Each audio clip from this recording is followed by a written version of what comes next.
অধ্যাপক আব্দুল আওয়াল।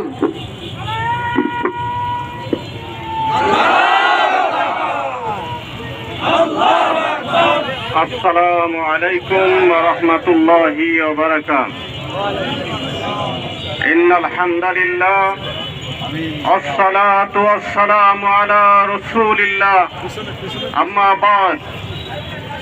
আসন্ন জাতীয় সংসদ নির্বাচন 12ই ফেব্রুয়ারি এই নির্বাচন উপলক্ষে আজকের এই দাঁড়িপাল্লার প্রতীকের মিছিলের পরে সংক্ষিপ্ত সমাবেশে উপস্থিত সম্মানিত নেতৃবৃন্দ, সম্মানিত ঝিনাইদহবাসীর এক অংশ, সংগ্রামী সাংবাদিক বন্ধুগণ, আইন শৃঙ্খলায় নিয়োজিত সম্মানিত সদস্যবৃন্দ, আপনারা জানেন আমাদের এই দেশ 54 বছর হলো স্বাধীনতা লাভ করেছে।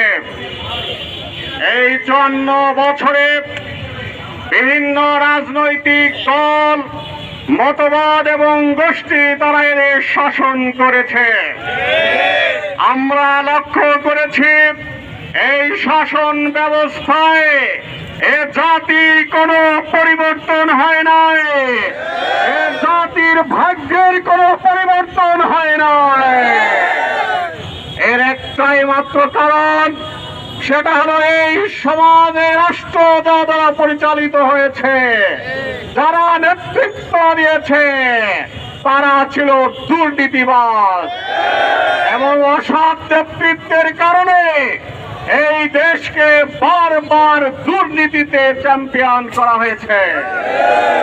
আমিরে জামাতের ঘোষণা, এবারে দুর্নীতি মুক্ত দেশ গড়ব ইনশাআল্লাহ। সংগ্রামী বন্ধুগণ, আমরা ন্যায় এবং ইনসাফ কায়েম করে একটি মানবিক রাষ্ট্র গঠন করতে চাই। এজন্য আসুন আগামী 12ই ফেব্রুয়ারি দাঁড়িপাল্লার প্রতীকে ভোট দিয়ে নির্বাচিত করি। আমরা যদি সৎ এবং যোগ্য নেতৃত্ব নির্বাচন করতে পারি, তাহলে এই জাতির ভাগ্যের পরিবর্তন হবে ইনশাআল্লাহ।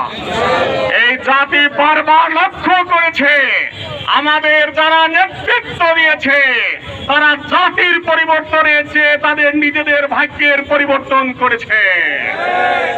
যারা খালি পায়ের মানুষ ছিল তারা বিদেশে বেগুন পাড়া গড়ে তুলেছে।